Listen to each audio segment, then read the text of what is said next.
लेकिन जो एक बिलीव डेवलप होना चाहिए, जो लोगों का एक भरोसा कायम होना चाहिए, वो तेजस्वी यादव के ऊपर नहीं। तेजस्वी यादव से ज्यादा तेज प्रताप यादव हमेशा वायरल रहते हैं, क्योंकि जिस 25 विधायकों के साथ सिमटी आरजेडी क्या अब पूरी तरह से बिखरने वाली है?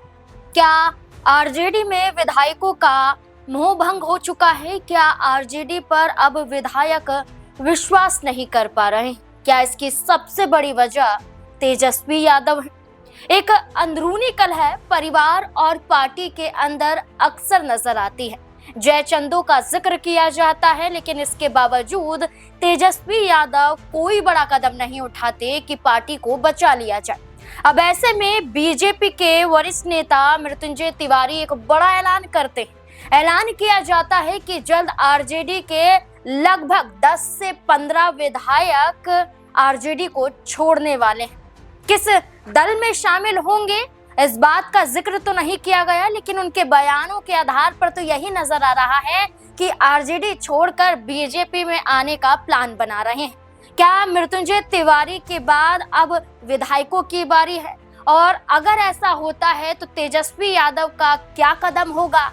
क्या आरजेडी पूरी तरह से बिहार में नष्ट हो जाएगी या तेजस्वी यादव कोई बड़ा कदम उठाते हुए दिखाई देंगे?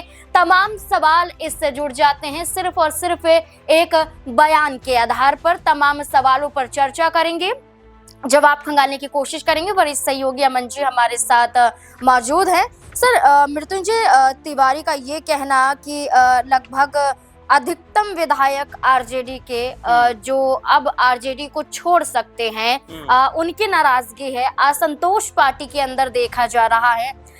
ये ऐलान करना ये बताता है कि जब आपने पार्टी छोड़ी थी तो आपने खुलकर ये कहा था कि यहाँ पर कुछ ऐसे लोग हैं जो पार्टी को खा रहे हैं, दीमक आप बताते हुए नजर आए थे। क्या वाकई अब ये भी विधायक ऐसा कदम उठाते हैं तो क्या आरजेडी बिखरती हुई दिखाई दे रही है? देखिए, बिल्कुल। और जिस तरीके से चुनाव बीते हैं, विधानसभा की बात करें तो जिस मकसद के साथ में आरजेडी तमाम तरह के दावे कर रही थी, सत्ता में आने की लगातार बातें कर रही थी, तेजस्वी यादव प्रचार प्रसार कर रहे थे, लेकिन जब चुनाव का परिणाम सामने आता तो पता चलता है कि आरजेडी को महज 25 सीटें मिल पाई और बहुत बुरी तरीके से यहाँ पर उनकी हार होती हुई दिखाई पड़ी। और उसके बाद भी ऐसा लगा कि पार्टी ने इससे कोई सबक नहीं लिया, क्योंकि आपने देखा कि उसके बाद भी ऐसा लगा कई दफा कि पार्टी के अंदर जो एक मजबूती होनी चाहिए, जो तेजस्वी यादव का प्रभाव होना चाहिए, वो कहीं भी दिखाई नहीं पड़ा। अब जब बांकीपुर में उपचुनाव हुआ तो खुद उनके घर के जो सदस्य हैं,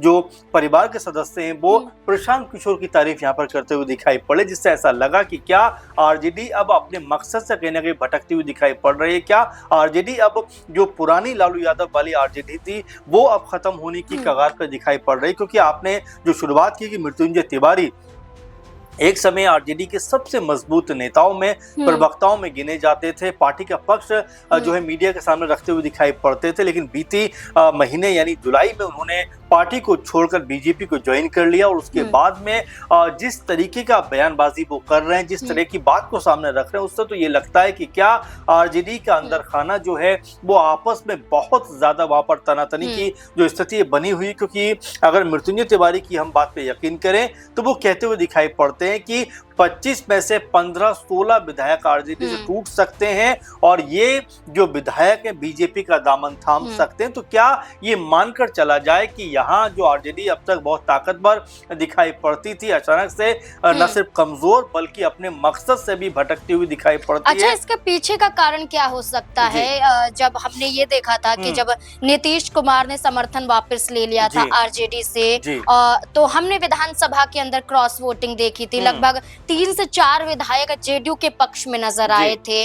और अब ये सवाल उठ रहे हैं कि इस उपचुनाव में, बांकीपुर उपचुनाव में भी तेजस्वी यादव की भागीदारी इतनी नहीं देखी गई थी। तो कारण क्या हो सकता है कि आरजेडी धीरे धीरे कमजोर हो रही है और तेजस्वी यादव कोई कदम नहीं उठा रहे हैं? देखिए, 2-3 बातें। एक बात तो ये पता चलती है कि जो एक लीडरशिप होती, लालू यादव एक मजबूत छवि के नेता थे और जिस तरह से पार्टी के ऊपर उन्होंने कमान रखी, लेकिन जब से तेजस्वी यादव जो मुख्य चेहरा बने उसके बाद में ऐसा लगता है कि आरजेडी के अंदर वो ताकत, वो दम वैसा दिखाई नहीं पड़ता। हालांकि तेजस्वी यादव बहुत ज्यादा बयानबाजी करते हुए नजर आते हैं, प्रचार प्रसार करते हुए दिखाई पड़ते हैं, लेकिन जो एक बिलीव डेवलप होना चाहिए, जो लोगों का एक भरोसा कायम होना चाहिए वो तेजस्वी यादव के ऊपर नहीं हो पा रहा है। अब ऐसे में जब पार्टी लगातार तितर बितर हो रही, क्योंकि ऋतु जायसवाल हो या फिर मृत्युंजय तिवारी जैसे मजबूत छवि के नेता अगर पार्टी का साथ छोड़ते हैं तो आप ये मानिए कि 20 साल तक अगर कोई किसी पार्टी में रहा हो और अचानक से पार्टी छोड़कर दूसरे दल में जाने का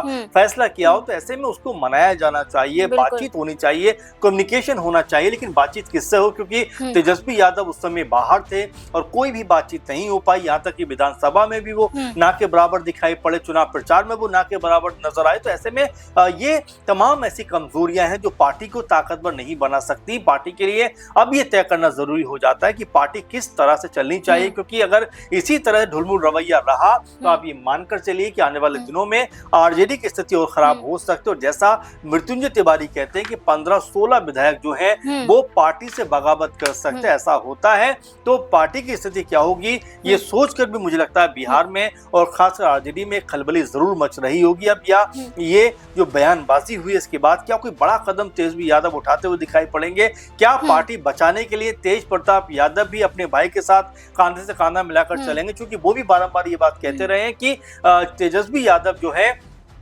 वो ऐसे लोगों से घिरे हुए हैं, जयचंदू से घिरे हुए हैं जो उनको सही राह दिखाई नहीं दे रही है। इसी वजह से आरजेडी अब लगातार कमजोर दिखाई पड़ती है। अब ऐसे में अगर ये तमाम चेहरे, चाहे तेज प्रताप यादव की बात करें, चाहे रोहिणी आचार्य की बात करें, जो अलग थलग दिखाई पड़ते हैं, अगर एकजुट होकर आते हैं तो जो रोहिणी आचार्य ने कहा भी था कि लालू वादी सोच के लोग चाहिए, अगर ऐसे लोगों की वापसी होती तो आरजेडी मजबूत होगी। वरना तेजस्वी यादव को लेकर बिल्कुल ये देखा जा रहा है कि जो भरोसा कायम होना चाहिए वो भरोसा कायम नहीं हो पा रहा है। मृत्युंजय तिवारी से पहले बीजेपी नेता राम कृपाल यादव ने भी ये कहा था एक वक्त पर कि सभी के सभी यानी कि 25 विधायक बीजेपी के तरफ आने वाले हैं, और अब यही बात दोहराते हुए मृत्युंजय तिवारी भी नजर आ रहे हैं। लेकिन यहाँ 15 से 16 विधायकों का जिक्र किया जाता है। लेकिन सर सवाल ये भी उठता है आरजेडी के ऊपर कि सिर्फ विश्वास तेजस्वी यादव पर ही लालू प्रसाद यादव ने क्यों जताया?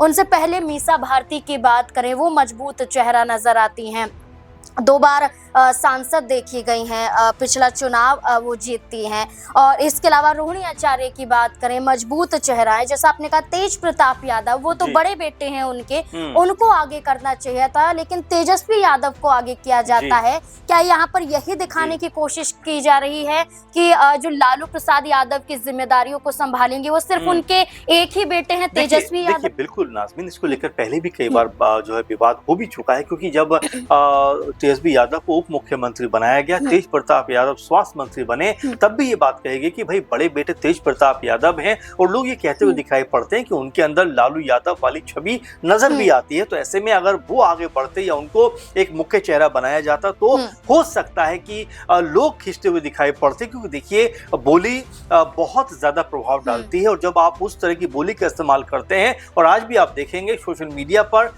तेजस्वी यादव से ज्यादा तेज प्रताप यादव हमेशा वायरल रहते हैं, क्योंकि जिस अंदाज में बात वो करते हैं, जिस लहजे में वो बात करते हैं, वो एक आम बिहार का जो निवासी है, आम बिहार का जो रहने वाला है, उसको बड़ी जल्दी कम्युनिकेट करते हैं। ऐसे में अगर उनको मुख्य चेहरा बनाया जाता तो हो सकता है कि आरजेडी एक मजबूत प्रभाव दिखाती हुई नजर आती। लेकिन जब से तेजस्वी यादव मुख्य चेहरा बने हैं, ऐसा लगता नहीं कि पार्टी के अंदर कोई बड़े लेवल की ग्रोथ दिखाई पड़ती है, क्योंकि लोकसभा चुनाव भी हमने देखा कोई बहुत बड़ा प्रदर्शन नहीं हुआ, कोई बहुत बड़ी जीत नहीं मिली, इक्का दुक्का सीटें दिखाई पड़ी। आपने विधानसभा चुनाव में 25 में देखा कि उसमें भी बड़े बड़े दावे किए गए, सत्ता में आने की बातें कही गई, लेकिन महज 25 सीटों पर सिमट के रह गए। तो ये बताता है कि जो प्रभाव नजर आना चाहिए तेजस्वी यादव का वो दिखाई नहीं पड़ता। ऐसे में तेज प्रताप यादव क्या अपने भाई को साथ देने के लिए आएंगे? क्योंकि एक समय वो ये तो कहा करते थे कि मैं सारथी बनकर, कृष्ण बनकर अपने भाई के जो रथ को हाँकूंगा, यानी उसके जो पार्टी है उसको लेकर चलूंगा, और अपने भाई को जो है मुख्य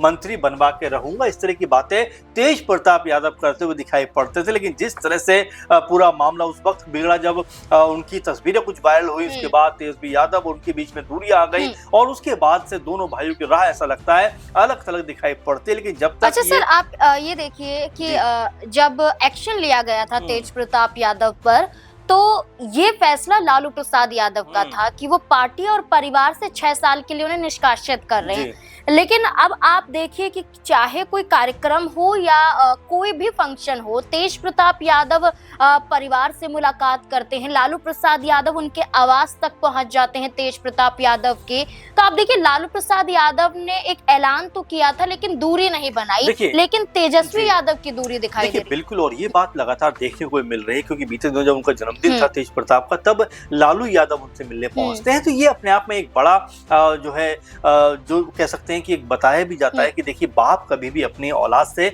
अलग नहीं हो सकता, कभी भी जुदा नहीं हो सकता। इमोशन जो है वो उनके साथ में जरूर अटैच रहेगा, और यही बात यहाँ पर भी देखने को मिली जब तेज प्रताप यादव ने भी कहा कि कोई आए ना आए लेकिन मेरे पिता आए, मुझे इससे ज्यादा कुछ और नहीं चाहिए, मुझे बहुत खुशी है। तो ये समझ में आता है कि लालू की जो छवि है वो तेज प्रताप यादव में नजर आती है। वैसे में तेज प्रताप यादव को उतने मौके नहीं मिले, अपनी अलग पार्टी जरूर बनाते, लेकिन पार्टी बनने में भी आपको समय देने की जरूरत होती है। आप चुनाव से 1-2 महीने पहले पार्टी बनाते, उसका मतलब ये नहीं कि आपकी तरफ जो है जन समर्थन उमड़ कर आ जाएगा। ऐसे में आपको समय देने की जरूरत है, लेकिन क्या वो अपनी पार्टी को लेकर आगे बढ़ेंगे या फिर आरजेडी कुनबा जो है वो फिर से एक होता हुआ दिखाई पड़ेगा। और जो तेज प्रताप यादव को पार्टी से घर से 6 साल के लिए निकाला गया है, क्या वो आदेश वापस लेते हुए दिखाई पड़ेंगे? कई तरह के सवाल हैं, क्योंकि तेजस्वी यादव ऐसा लगता है इस पूरे माहौल के अंदर अलग थलग पड़ते हुए दिखाई पड़ते हैं, जो ना सिर्फ पार्टी संभाल पा रहे हैं और ना ही नेताओं को संभाल पा रहे हैं। इसीलिए जो आरजेडी है वो दिन ब दिन कमजोर होती हुई दिखाई पड़ रही है। बिल्कुल, कभी जयचंदो का जिक्र तो कभी दीमक का जिक्र, और बार बार ये कहना कि यही लोग आरजेडी को खा रहे हैं। और इसी बात को दोहराती हुई रोहिणी आचार्य और तेज प्रताप यादव भी कई मौके पर नजर आए हैं। अब ऐसे में जहां सम्राट चौधरी और नीतीश कुमार के नेतृत्व में अपनी अपनी पार्टी की बैठकें हो रही हैं, तो वहीं तेजस्वी यादव मानो बिहार के मुद्दों से गायब नजर आ रहे हैं। वो आरजेडी जो 2015 में लगभग 80 विधायकों के साथ थी, वो आरजेडी अब 25 विधायकों पर सिमट जाती है। कितना बड़ा फर्क नजर आता है। तो ऐसे में तो सोच विचार जरूरी हो जाता है कि कैसे आरजेडी को उसी पायदान पर पहुंचाया जाए जिस पायदान पर पहले थी। अब देखना होगा कि इस बात को लेकर बयान तो जारी कर दिया गया है, लेकिन क्या हकीकत भी ये बयान बनेगा? क्या वाकई जिन 15 से 16 विधायकों का जिक्र मृत्युंजय तिवारी कर रहे हैं, क्या वाकई ये विधायक आरजेडी से अलग हटना चाहते हैं? और अगर ऐसा होता है तो क्या तेज प्रताप यादव या उनका पूरा परिवार यानी कि लालू परिवार एक साथ होता हुआ नजर आएगा? क्या लगता है आपको? इस पूरे मुद्दे को लेकर अपनी राय हमारे साथ जरूर साझा करें। धन्यवाद।